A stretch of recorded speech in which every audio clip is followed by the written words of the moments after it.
His eyes locked onto mine across the gilded hall, and I felt the world tilt beneath my feet. The kiss still burned on my lips, the scandal already spreading like wildfire through the whispers of the court. I had thought him a beggar, an escape from humiliation. But the silence that fell, the way every noble dropped to their knees, told me the truth I couldn't accept. I had just kissed the king himself. Before we dive into this story, leave your comment with a rating from 1 to 10 and tell us which city you're watching from. May this moment bring reflection and emotion to your heart. The moment carved itself into my skin like hot iron pressed to flesh. The ceremony glittered with gold and candlelight, and every eye in that ballroom turned toward the center. Not because I was anyone worthy of notice, but because I was the young woman nobody wanted. The misplaced piece that insisted on staining the perfect portrait of nobility. The borrowed dress weighed heavy on my shoulders, tightening like it was designed to suffocate. And my hands trembled where I hid them in the folds of my skirt.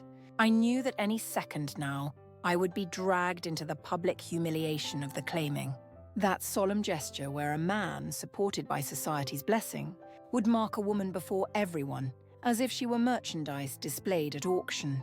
My stepmother smiled among the ladies, venom coating her ruby-painted lips. Her daughters, beautiful as cold porcelain, laughed in whispers that reached my ears like stab wounds. I was the shadow among them, the living mistake that insisted on breathing where it wasn't wanted. In that hall, every mirror seemed to reflect back not who I was, but the absence of everything I should have been. That's when I saw the beggar. Or at least I thought he was one. He leaned against the columns in the back, invisible to the court's eyes, wearing dark clothes, disheveled, with a silence that seemed heavier than the music of the violins. I can't explain the impulse that seized me. Perhaps it was desperation. Perhaps just the hunger to exist outside the role of mockery. But when the master of ceremonies called my name, and I felt the collective laughter rising like a tide, my legs moved before my reason could stop them.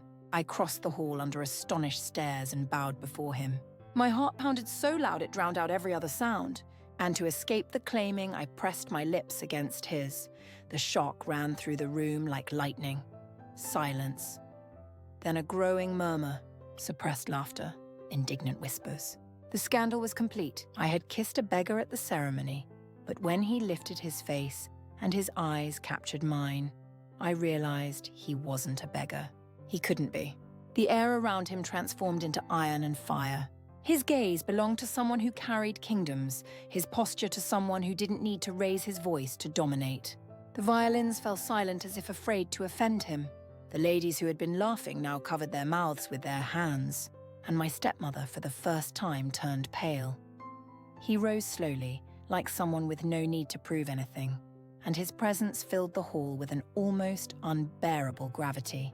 With each step he took toward the center, the nobles backed away, like waves yielding to the weight of a stone thrown into the sea.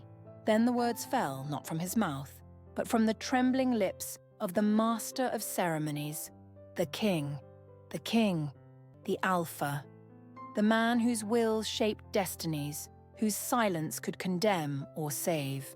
And I, the nameless shadow, had dared to kiss him before everyone.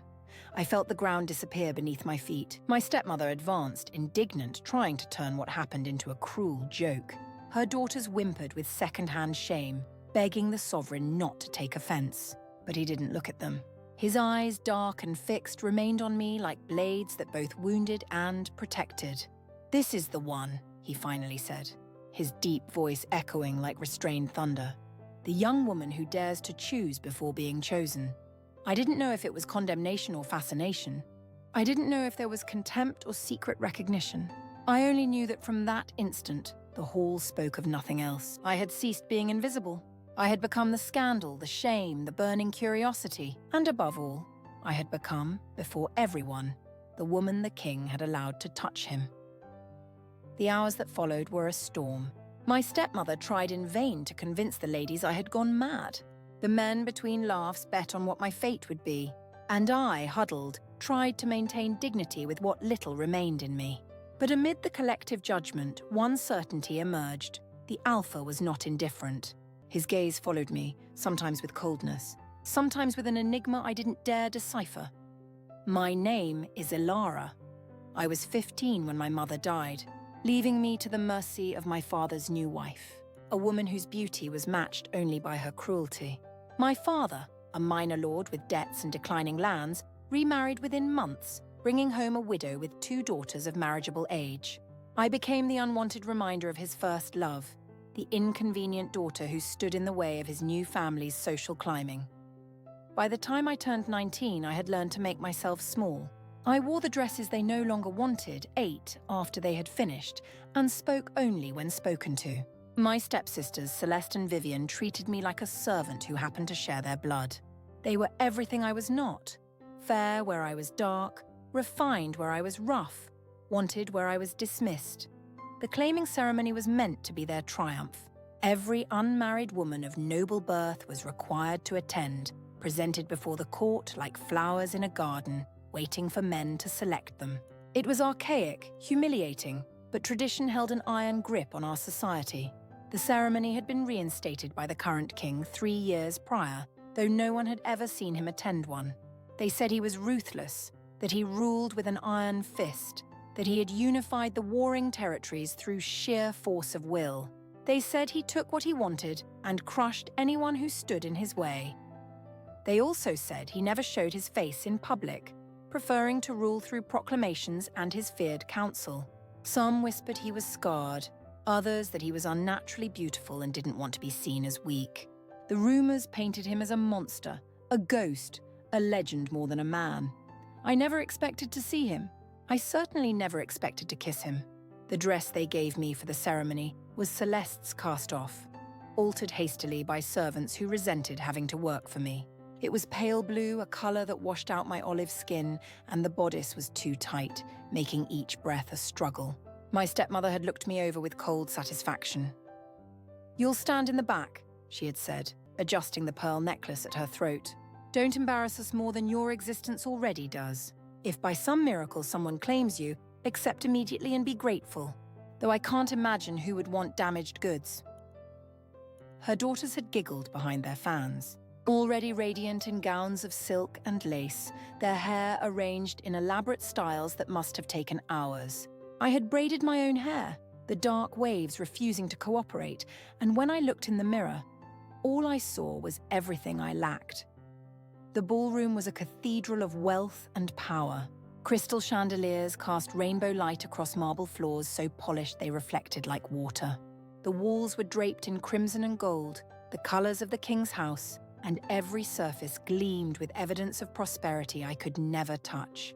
The air smelled of roses and expensive perfume, mingled with the sweet scent of wine and the savoury aroma of the feast that would follow. I stood where I was told, in the shadowed corner near the musicians' gallery, trying to become part of the wallpaper. Around me, young women preened and postured, their mothers whispering last-minute instructions. The men gathered on the opposite side of the room, evaluating us like horses at market. Some looked bored, others hungry, all of them secure in their power to choose or reject. The master of ceremonies, a thin man with a voice that carried despite his size, began calling names. Each woman stepped forward into the center of the floor, turning slowly so she could be seen from all angles. Then the men would approach or not. If no one claimed her, she would return to her place, marked as unwanted. If multiple men approached, she could choose, though few did, fearing to offend the ones they rejected. I watched Vivian float forward like a swan, her golden hair catching the light. 3 men approached immediately, and she selected the wealthiest with a practiced smile. Celeste followed, equally successful, claimed by a duke's son who looked at her like she was already his possession. The ceremony continued. Some women were claimed quickly, others stood longer under the scrutiny, and a few returned to their places with burning cheeks and downcast eyes. Each moment that passed made my stomach tighten more. I knew what was coming. They had saved me for last, the final spectacle, the reminder that even in a room full of options, some people remained unwanted. When my name echoed through the ballroom, the laughter was immediate. It started as a ripple and grew into a wave. I heard my stepmother's voice cutting through it, explaining loudly to those near her that I was a charity case, a burden she bore out of Christian kindness. The men turned to look, and I saw calculation in their eyes. Some looked away immediately, dismissing me without a second thought. Others stared longer, and the hunger in their gaze made my skin crawl. That's when I saw him. He stood in the shadows near the far columns, apart from everyone else. His clothes were dark and simple, almost rough, the kind a labourer might wear. His hair was longer than fashion dictated, falling into eyes I couldn't quite see from this distance. He didn't move, didn't react to the spectacle around him. He was so still he seemed almost part of the architecture, easy to overlook in a room designed to dazzle. But I saw him, and something in that stillness called to me like a lifeline thrown to someone drowning. The laughter grew louder. I heard someone suggest that perhaps they should lower their standards, that even a cast-off daughter was better than no wife at all. The cruelty in the jest made my eyes burn with tears I refused to shed. I would not give them that satisfaction. My feet moved without permission from my mind. I walked across that gleaming floor, aware of every eye on me, hearing the confusion replace the laughter. The master of ceremonies called after me, his voice sharp with alarm, but I didn't stop. I walked past the nobles, past the men who might have claimed me out of pity or cruelty, past my stepmother's strangled protest. I walked to the shadow in the corner, to the man no one else seemed to see. Up close, I could see he was young, perhaps late 20s, with a face that was all sharp angles and contained power. His eyes were dark, so dark they seemed black in the candlelight, and when they focused on me, I felt the impact like a physical touch. There was something dangerous in his gaze, something that should have made me turn and run. Instead, I felt drawn closer like metal to a magnet. "Help me," I whispered, so low only he could hear. "Please." For a moment he didn't move. Then one eyebrow raised slightly, a question without words. Behind me I could hear the confusion growing louder. Someone was coming to drag me back, to complete my humiliation in the proper fashion. I had seconds, maybe less, so I did the only thing I could think of, the one thing that would make me unclaimed by anyone else, that would mark me as ruined and therefore untouchable by the men who looked at me with such calculation. I kissed him. My lips pressed against his, and the world exploded into sensation. His mouth was warm, firm, unmoving beneath mine. For a heartbeat, nothing happened. Then his hand came up, fingers threading through my hair at the base of my skull, and he kissed me back. It was nothing like I expected. It wasn't gentle or tentative. It was claiming an absolute, a kiss that spoke of ownership and demand. His other hand settled at the small of my back, pulling me closer, and I gasped against his mouth.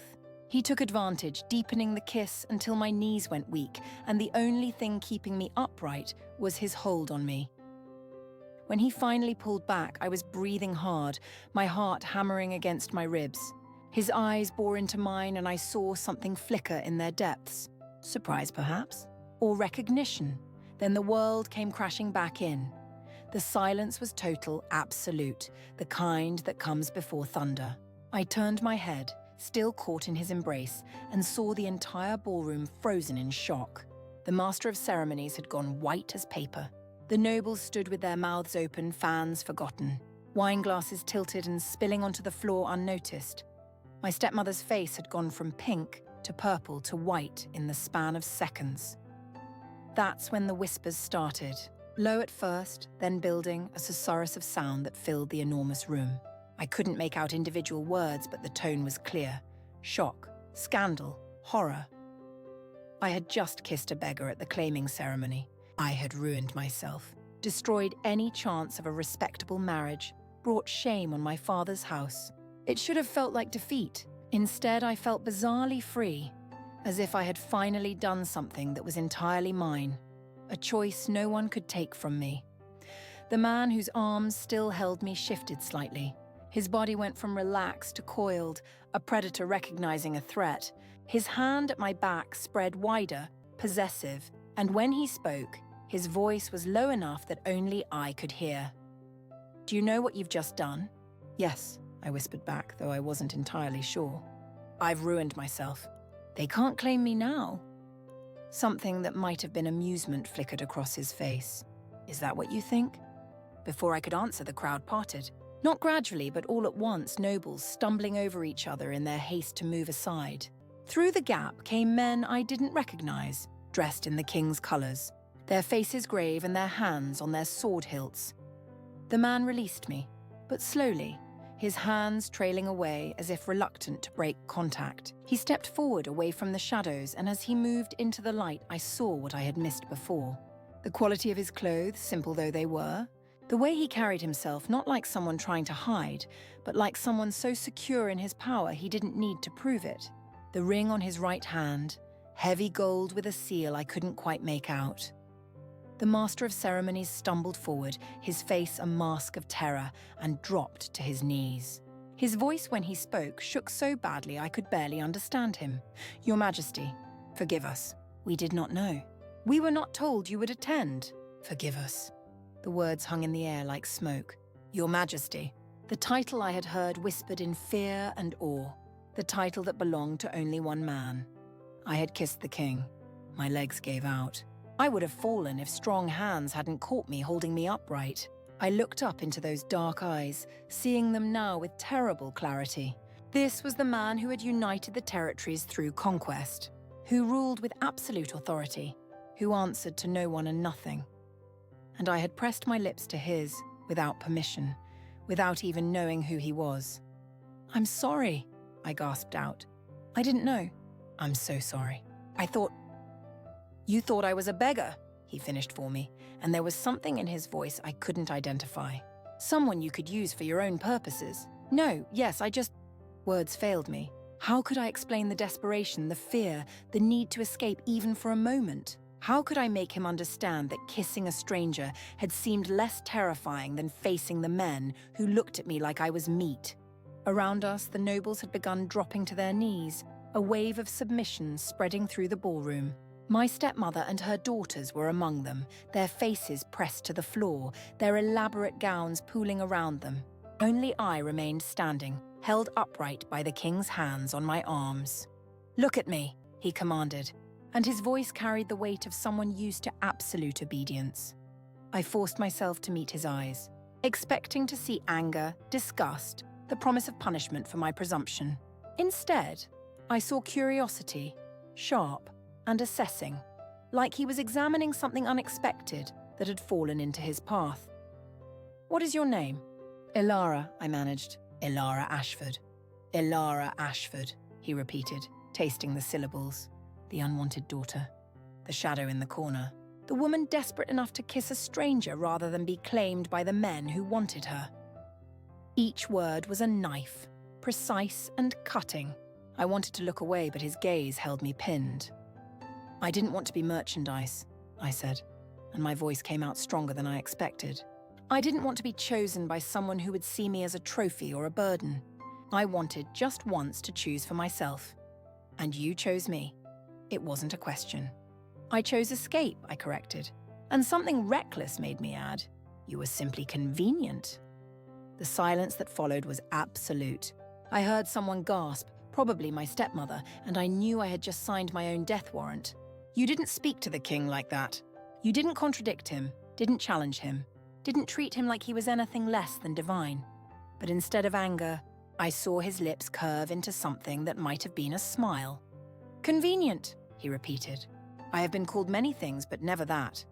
He released me, and I swayed on my feet, my body missing the support of his hands.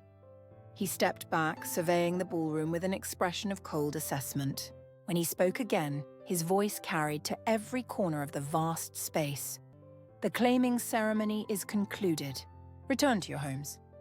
It was a dismissal, absolute and final. The nobles scrambled to their feet, gathering their stunned children, their faces showing a mixture of relief at being released and desperate curiosity about what would happen next. No one approached. No one dared to speak. They filed out in near silence, the only sounds the rustling of fabric and the click of heels on marble. My stepmother tried to approach, her mouth open to offer excuses or pleas, but one look from the king stopped her cold. She retreated with her daughters, shooting me a look of pure venom over her shoulder. Soon the ballroom was empty except for the king, his guards, and me. The candles still burned, the chandeliers still gleamed, but the space felt vast and cold without the press of bodies. The king turned back to me, and in the emptiness he seemed even larger, even more overwhelming. His presence filled the space the nobles had vacated. "You wanted to choose," he said. "Very well. You have chosen. Now you will live with the consequences of that choice. Fear coiled in my stomach, sharp and bright. What consequences? You kissed me before the entire court. You marked yourself as mine, whether you intended to or not.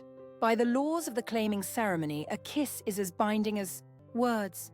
You claimed me, Alara Ashford, which means I now have the right to claim you in return. The words landed like stones, each one adding weight until I could barely breathe. I didn't know. Ignorance is not innocence, he cut me off. You acted, and actions have consequences. You wanted to escape being chosen. Instead, you have been chosen by the one person in this kingdom you cannot refuse. He stepped closer, and I fought the urge to back away. His hand came up, fingers tracing the line of my jaw with surprising gentleness. I could have you thrown in the dungeons for your presumption. I could have you exiled. I could have you executed for touching the king without permission. His thumb brushed across my lower lip, the same lip that had pressed against his minutes before. Or I could do what every person in that ballroom expects me to do and claim you as my own. A commoner raised to impossible heights, a living reminder of my power and mercy. Please, I whispered, though I didn't know what I was begging for. You will come to the palace, he said, his tone allowing no argument.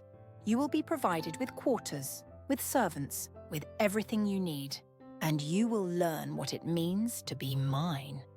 I don't want to be anyone's, I protested, and his eyes flashed. Then you should not have kissed me. You made your choice. Now I make mine. You belong to me now, by law and by custom. Fight it if you wish. It will change nothing. He dropped his hand and stepped back, gesturing to his guards. Two of them moved forward, their expressions carefully neutral. Escort Lady Ashford to the palace. See that she is given the East Tower rooms. Post guards at her door. She is not to leave until I send for her. Lady Ashford. The title sounded foreign, impossible. I was no lady. I was barely tolerated nobility, the daughter everyone wished would disappear. Wait, I said as the guards moved to flank me. You can't just... I can, he said simply.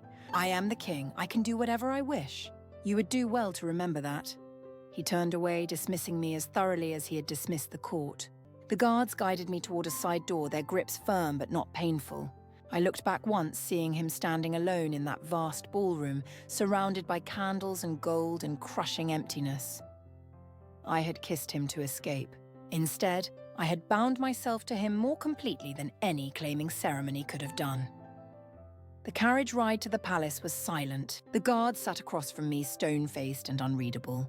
I tried to process what had happened, but my mind kept stuttering over the same impossible facts. The king. I had kissed the king, and now he claimed me as his. The palace loomed in the darkness, all towers and battlements and windows blazing with light.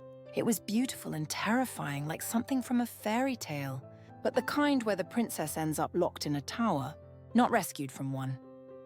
My rooms, when I was finally shown to them, were luxurious beyond anything I had ever experienced. The bed was enormous, draped in silk the color of deep water. The walls were hung with tapestries showing scenes of forests and hunts. A fire crackled in a fireplace large enough to stand in. There were doors leading to a bathing room, a dressing room, a sitting room. Any one of these spaces was larger than the tiny room I had occupied in my father's house. The guards positioned themselves outside my door. The servant who had shown me up gave a brief curtsy and explained that someone would be sent to attend me in the morning. Then I was alone. I walked to the window, pressing my hands against the cold glass. Below, the city spread out in a carpet of lights. Somewhere out there was my father's house, my stepmother probably raging at the scandal, my stepsisters whispering behind their hands. They would be talking about me now, the whole city would. The girl who kissed the king. I touched my lips, remembering the sensation of his mouth on mine. It had been my first kiss, though I would never admit that to anyone. I had imagined it would be gentle, tentative, perhaps sweet. Instead, it had been overwhelming, consuming, a kiss that felt like a brand marking me as his. What had I done? The question echoed through my mind as I finally turned away from the window. I was exhausted, emotionally and physically drained, but I knew sleep would be impossible. My life had changed irrevocably in the span of a single impulsive moment. I had wanted freedom, and instead I had bought myself a new cage. This one gilded and guarded and impossible to escape. I sat on the edge of the enormous bed, my borrowed dress rustling around me, and tried not to think about what the morning would bring. Tried not to remember the way the king had looked at me, with that mixture of curiosity and possession. Tried not to feel the phantom touch of his hands on my body, the weight of his claims settling over me like chains made of silk. I had chosen him, he said, and now he had chosen me. What happened next would determine whether that choice was salvation or damnation. Outside my door, I heard the guards shift position. The clock on the mantel ticked away the seconds. And somewhere in this vast palace, the king, who now owned me, moved through his domain, making plans I could not begin to guess. I lay back on the bed, still fully dressed, and stared at the canopy above me. Tomorrow everything would begin. Whatever this was, whatever he intended, it would all come clear in the light of day.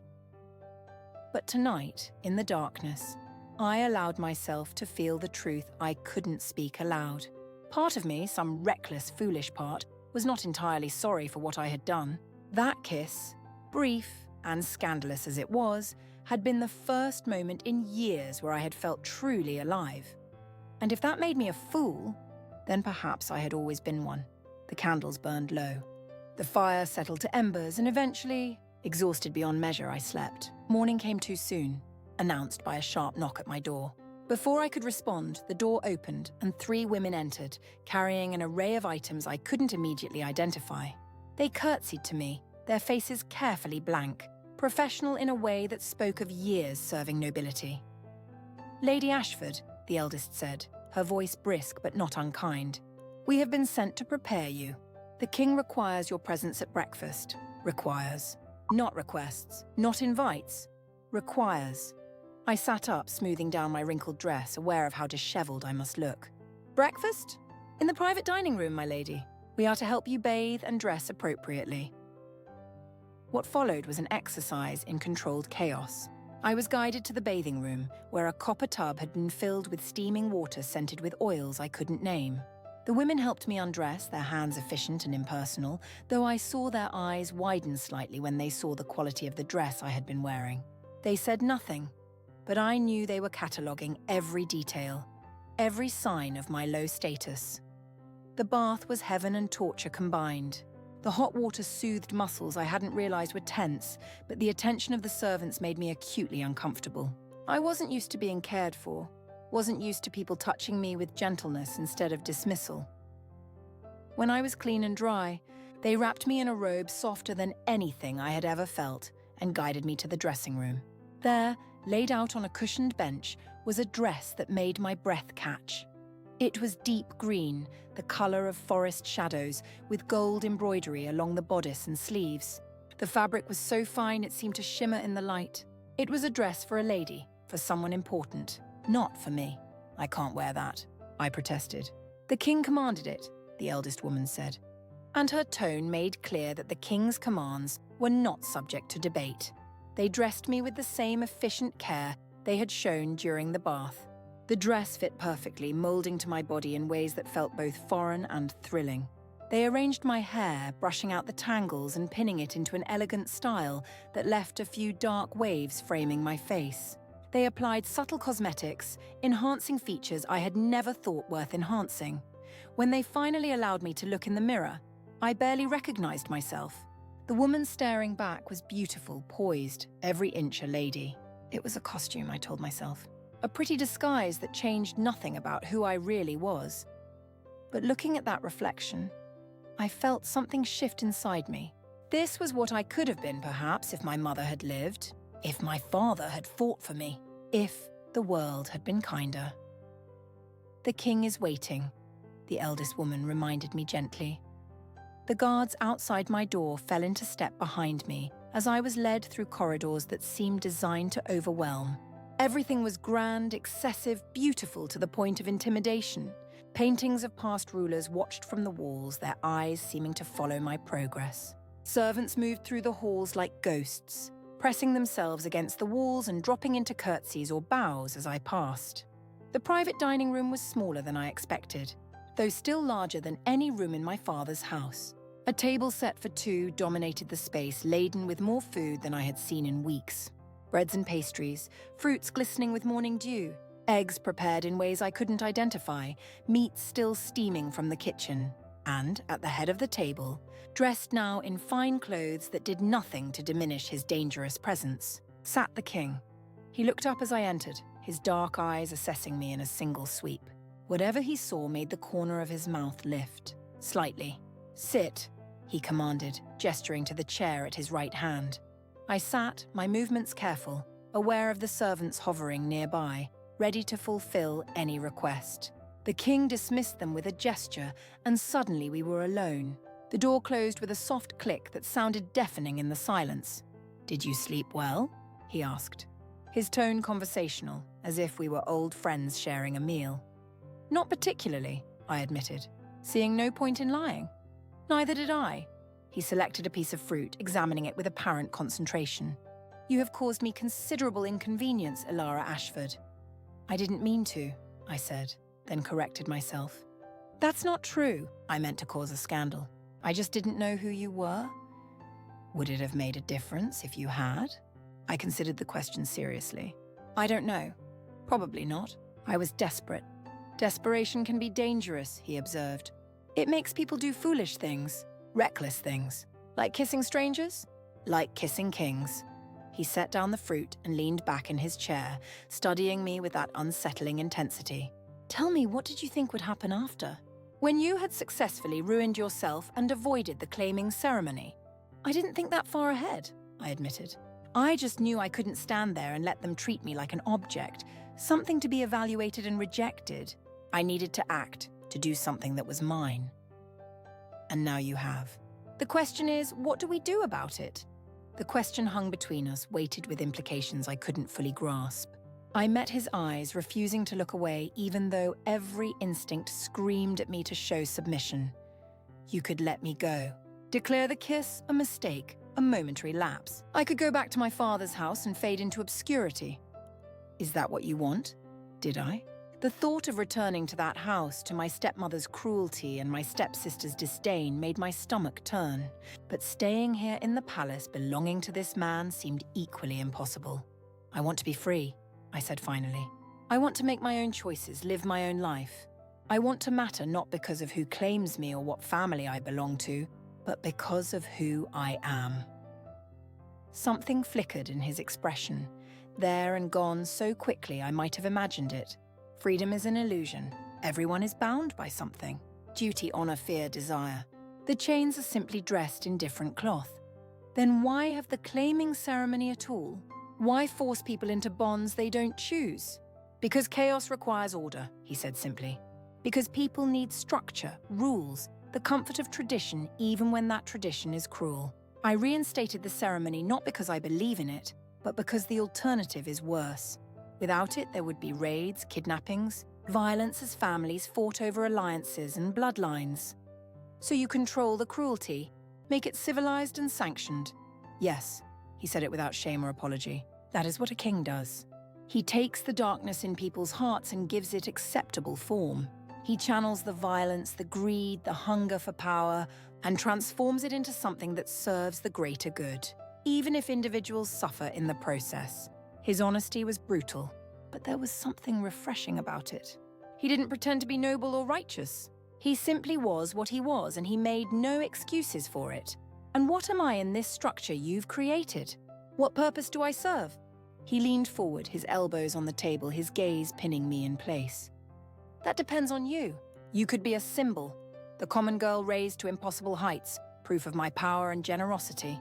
You could be a warning, a reminder of what happens when someone presumes too much. Or you could be something else entirely, something I haven't decided yet." "I'm not a thing to be decided," I protested. "Aren't you? You gave up that right when you kissed me in front of the court. You made yourself part of my world, subject to my rules. You can accept that gracefully or you can fight it, but you cannot escape it." The truth in his words was suffocating. I had acted without thinking, and now I was trapped in consequences I couldn't have predicted. "Why breakfast?" I asked, changing the subject because I couldn't bear to continue that line of thought. "Why bring me here, dress me up, feed me? If you just wanted to keep me locked away, you could do that without all this. Because I wanted to see you, he said simply. I wanted to understand what kind of woman would kiss a stranger to escape her fate. I wanted to know if that spark of defiance was real or simply the desperate act of a cornered animal. And what have you decided? That you are more interesting than I expected. That you might be useful. That you are dangerous in ways you don't yet understand. I'm not dangerous, I laughed, the sound hollow. I'm powerless. I have nothing. Power doesn't come from wealth or title, he said. It comes from the willingness to act when others hesitate. It comes from desperation transformed into courage. You demonstrated that last night. You changed the entire trajectory of your life in a single moment of choice. That is power, even if you don't recognize it yet. I didn't know how to respond to that. No one had ever called me powerful before. Weak, unwanted, inconvenient, yes. But powerful? The concept seemed absurd. Eat, he commanded, gesturing to the laden table. You'll need your strength for what comes next. That ominous statement hung in the air as I selected food almost at random. My appetite non-existent, but my instinct to obey stronger.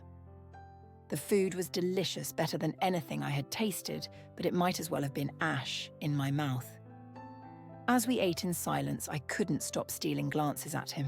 In the light of morning, I could see details I had missed in the ballroom's candlelight. The sharp line of his jaw, the slight curl to his dark hair, the way his hands moved with controlled grace. He was beautiful in a way that was almost painful to look at, the kind of beauty that came with edges and warning signs. When the meal was finished, he stood, and I scrambled to follow. He walked to the window, looking out over his kingdom, and I waited, not knowing what was expected of me. I am going to make you an offer, he said without turning. You can refuse it, though I don't recommend you do so. My heart hammered against my ribs. What kind of offer? Marry me. The words landed like an earthquake, shaking the foundation of everything I thought I understood. I must have made some sound because he turned to face me, his expression unreadable. I need a queen, he continued, as if he hadn't just proposed the most impossible thing imaginable. Someone who can stand beside me, represent the crown, bear the weight of the position. The noble families have been pushing their daughters at me for years, each one perfectly trained, perfectly polished, perfectly empty. You, on the other hand, are none of those things. Exactly, I managed. I'm not qualified. I'm not trained. I'm nobody. You're the woman who kissed me in front of the entire court and lived. You're the woman who chose action over submission. Those qualities are worth more than any amount of training. You're insane, I said, then immediately regretted it. But he only smiled, a real smile this time, one that transformed his face from forbidding to almost warm. Perhaps, but I am also the king, and I have decided.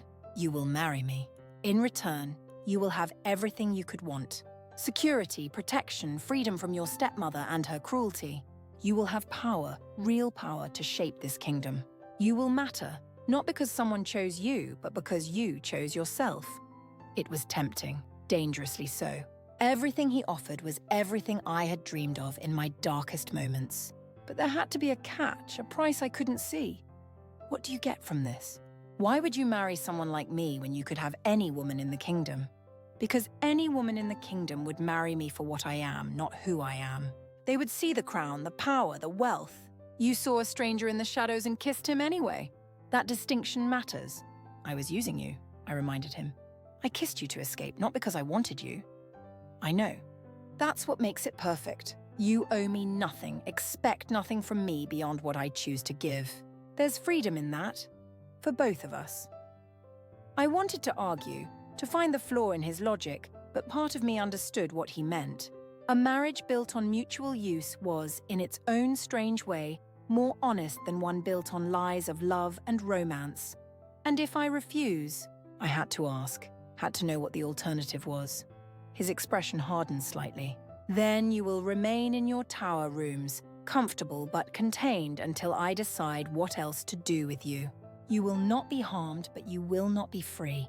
The choice is yours, Alara Ashford. Marry me and become a queen or remain a prisoner in a gilded cage. Some choice. But even as I thought it, I knew that he was giving me more than anyone else ever had. He was offering me a path forward, a way to transform my impulsive mistake into something powerful. It was manipulation, yes, but it was also opportunity. I thought of my stepmother, of how her face would look when she learned I was to be queen. I thought of my stepsisters, their perfect lives suddenly rendered meaningless next to mine. I thought of all the people who had dismissed me, overlooked me, treated me as less than human. And I thought of the alternative, going back to nothing, being nothing, disappearing into obscurity and regret. If I agree, I said slowly, I want your word that I will have real power, that I won't just be a decorative piece, a symbol without substance. You will be my queen in truth, he promised. You will have your own household, your own resources, your own voice in matters of state. I will expect you to use that power wisely, but I will not restrict you from using it. And our marriage? What would you expect from me? Loyalty, discretion, the appearance of unity in public? What happens between us in private will be determined by us, not by tradition or expectation. It was more than I had any right to hope for. It was also terrifying, overwhelming, the kind of decision that would alter not just my life, but potentially thousands of lives. I met his eyes, those dark eyes that had seen through me from the first moment, and made my choice. Yes, I said, my voice steady despite the chaos in my chest. I'll marry you. Something in his expression shifted, a satisfaction that went deeper than simple victory. He closed the distance between us in 2 strides, and before I could react, his hand was at my face again, tilting it up to meet his gaze. You won't regret this, he said. I already do, I admitted, and he laughed, a sound I hadn't heard from him before. It was rich and genuine, and it made him seem almost human. Good. Regret means you understand the weight of what you've agreed to. Now come, we have much to prepare and little time to do it. You're about to become the most talked about woman in the kingdom. Again. He offered me his arm, and after a moment's hesitation, I took it. As we left the dining room together, I caught sight of our reflection in one of the many mirrors. We looked like we belonged together, the Dark King and his unexpected queen. It was an illusion, I knew, but as I had learned in the past day, sometimes illusions were all we had. The next weeks passed in a blur of activity. I was assigned a team of advisors, tutors, and attendants whose job was to transform me from a cast-off daughter into a queen. They taught me protocol, history, politics, the subtle art of court intrigue. They taught me how to walk, how to speak, how to hold myself like someone who expected to be obeyed. It was exhausting and exhilarating in equal measure. For the first time in my life, I felt like I mattered. People listened when I spoke. They sought my opinion, my approval.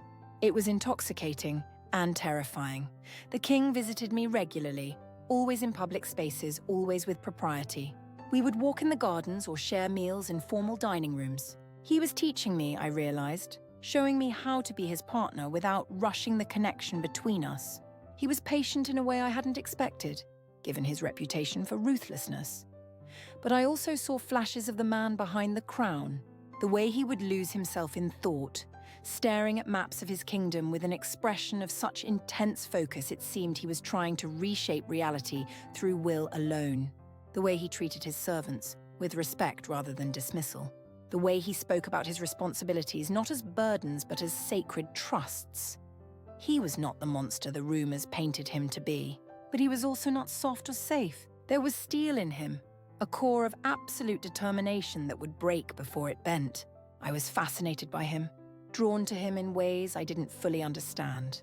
The announcement of our betrothal caused exactly the scandal he had predicted. The noble families were outraged, the common people delighted. I became a symbol overnight, the girl from nothing who had become everything. Ballads were written about me, some flattering, some cruel. I learned to ignore both. My stepmother tried to visit once, accompanied by my stepsisters. I refused to see them. The king supported my decision without question, which only made the gossip worse. Stories spread about the evil family who had mistreated the future queen, each retelling adding new layers of cruelty and drama. I should have felt vindicated. Instead, I felt strangely empty. Revenge, I was learning, was a hollow victory. The wedding was set for 6 weeks after the claiming ceremony. 6 weeks to transform myself, to learn everything I needed to know, to become someone worthy of the position I would occupy. On the night before the wedding, I stood alone in my rooms looking at the dress that hung ready for the morning. It was white and gold, a cascade of silken jewels that probably cost more than my father's entire estate. It was beautiful and terrifying, a physical manifestation of the impossible thing I was about to do. A knock at the door interrupted my thoughts. I called permission to enter, expecting one of my attendants. Instead, the king stepped through, closing the door behind him. We were alone together for the first time since that day in the dining room. The propriety that had governed our interactions evaporated, leaving only the two of us, stripped of roles and expectations. "Tomorrow," he said simply. "Tomorrow," I echoed. He walked to stand beside me, both of us looking at the dress. "Are you afraid?" "Terrified," I admitted. "I keep thinking I'm going to wake up and find this was all a dream. Or a nightmare." "It's real," he said. "As real as that kiss. As real as the choice you made." "Why are you really doing this?" I asked, finally voicing the question that had haunted me. "The real reason, not the explanations you gave before." He was quiet for a long moment, and I thought he wouldn't answer. Then he spoke, his voice lower, more vulnerable than I had ever heard it. "Because I saw something in you that I recognized. That desperate need to be more than what the world had decided you should be. I have lived my entire life wearing masks, playing roles, being what the kingdom needed me to be. When I saw you cross that ballroom, heading for the one person no one else noticed, I thought perhaps you might understand what that feels like, the weight of being trapped by everyone's expectations." "So I'm your rebellion?" I asked, trying to lighten the moment. "Perhaps, or perhaps you're my hope. Hope that there's someone in this world who will see me as something other than the crown I wear." I turned to face him fully, seeing the man rather than the king. In the soft light of my chambers, he looked younger, less forbidding. Human. "I do see you," I said. "I see someone who carries the weight of an entire kingdom and refuses to let it break him. I see someone who is lonely despite being surrounded by people. I see someone who chose me not because I was perfect, but because I was real." His hand came up, cupping my face with surprising gentleness. "Tomorrow you will be my wife, my queen. But tonight, in this moment, can we be simply two people who understand each other?" "Yes," I whispered. And when he kissed me this time, it was different from that first kiss in the ballroom. This was gentle questioning, a promise rather than a demand. I kissed him back, letting myself feel the connection that had sparked between us from that very first moment. When he pulled away, his forehead rested against mine, and we stood like that, breathing the same air, sharing the same space. "Tomorrow," he said again, and this time it sounded like a vow. "Tomorrow," I agreed. He left soon after, leaving me alone with my thoughts and my fears and my strange, tentative hope. Tomorrow I would become a queen. Tomorrow my life would change forever. Tomorrow I would stand beside the man who had transformed my desperate escape into something that might, against all odds, become something real. I slept better that night than I had in weeks, and when morning came, I was ready. The wedding was a spectacle beyond anything I could have imagined. The cathedral was filled with every noble family in the kingdom, their faces showing various degrees of shock, envy, and calculation. The ceremony itself passed in a blur of ritual and vows, the words ancient and binding. But what I remembered most clearly was the moment the crown was placed on my head. It was heavy, far heavier than it looked, and I felt the weight of it settle onto my shoulders like a physical burden. This was real. I was no longer Elara Ashford, the unwanted daughter. I was Queen Elara, consort to the king, one of the most powerful people in the kingdom. When we walked out of the cathedral together, hand in hand, the crowd roared.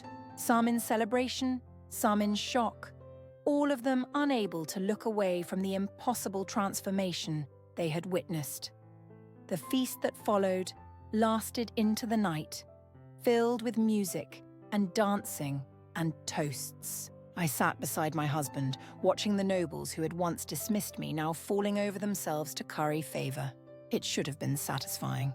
Instead, I felt distant from it all, as if watching a play in which I had been cast in the lead role without learning my lines. But when the king leaned close and whispered, "Are you surviving?" I found myself smiling genuinely for the first time that day. "Barely," I admitted. Good. It gets easier. Does it? No, but you learn to carry the weight better. It was honest, and that honesty was becoming the foundation of whatever we were building together. Not love, not yet, perhaps never in the traditional sense, but understanding, respect, a partnership forged not from romance but from mutual need and recognition. As the celebration continued into the night, I looked around at the life I had somehow claimed for myself. It was everything I had never dared to dream of, and it was terrifying. But it was mine. I had chosen it in that moment of desperate impulse in the ballroom. And now I would have to learn to live with the consequences of that choice. The king's hand found mine, under the table, his fingers intertwining with mine. I looked at him, seeing the weight he carried, the loneliness he tried to hide, and I squeezed his hand, a silent promise that he would no longer have to carry it alone. Whatever came next, we would face it together. The unwanted daughter and the isolated king, two people who had found each other in the most unlikely circumstances. It was not a fairy tale. But perhaps, I thought, it could be something even better. Something real. The months that followed were a careful dance of learning and adaptation. I threw myself into my role as queen with the same desperation that had driven me across that ballroom. If I was going to do this, I would do it well. I met with advisors, studied the kingdom's needs, learned the intricate politics that governed every decision.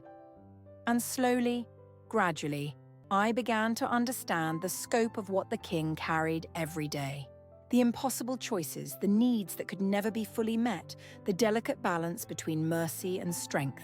I saw why he had become the man he was, forged by necessity into something harder than he might have been otherwise. Our relationship deepened in unexpected ways. We would meet late at night in his private study, going over reports and maps, planning strategies for the kingdom's future.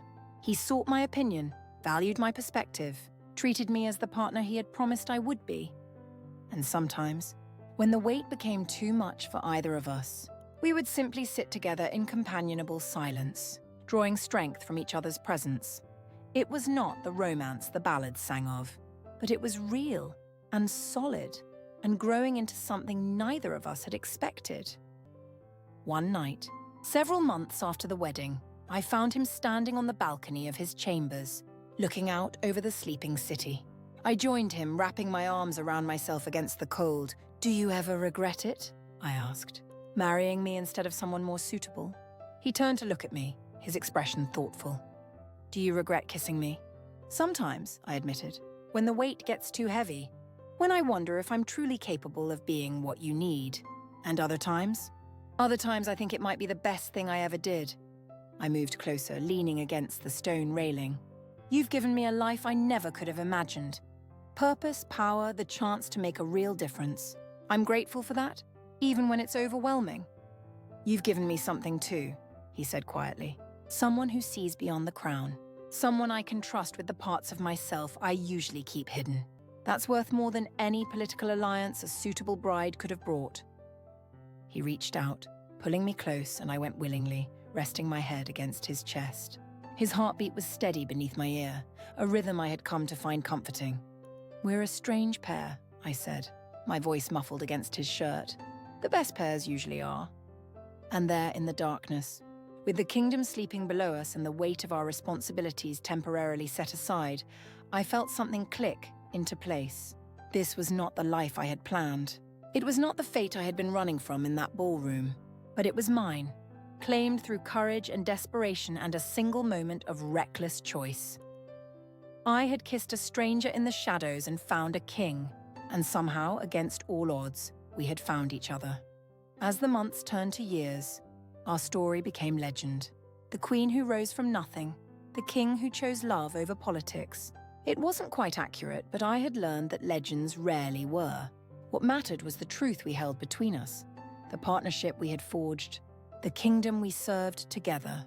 And if sometimes I still woke in the night, marveling at the impossible path my life had taken, I had only to reach across the bed to find my husband there, equally amazed at where fate had brought us. We had both been looking for escape that night in the ballroom. Instead, we had found something far more valuable. We had found each other, and in doing so had discovered that freedom wasn't about being unbound. It was about choosing your chains carefully and finding someone willing to carry them with you. That was the real ending of our story. Not a happily ever after in the traditional sense, but something more honest, more real. A partnership built on understanding, respect, and the courage to make impossible choices. And if you've made it this far in our tale, I hope you've found something that speaks to your own heart. Perhaps a reminder that the desperate choices we make in our darkest moments can sometimes lead to unexpected light. Perhaps an understanding that power comes not from circumstances, but from the courage to act when action seems impossible. If this story has moved you, I invite you to share your thoughts in the comments below. Let me know what resonated with you, what challenged you, what made you feel. And if you'd like to hear more stories like this, stories of courage and transformation and finding power in unexpected places, please consider liking this video and subscribing to the channel. Thank you for walking this journey with me, for letting me share this intimate piece of my life. May your own choices, desperate or deliberate, lead you toward the life you truly deserve.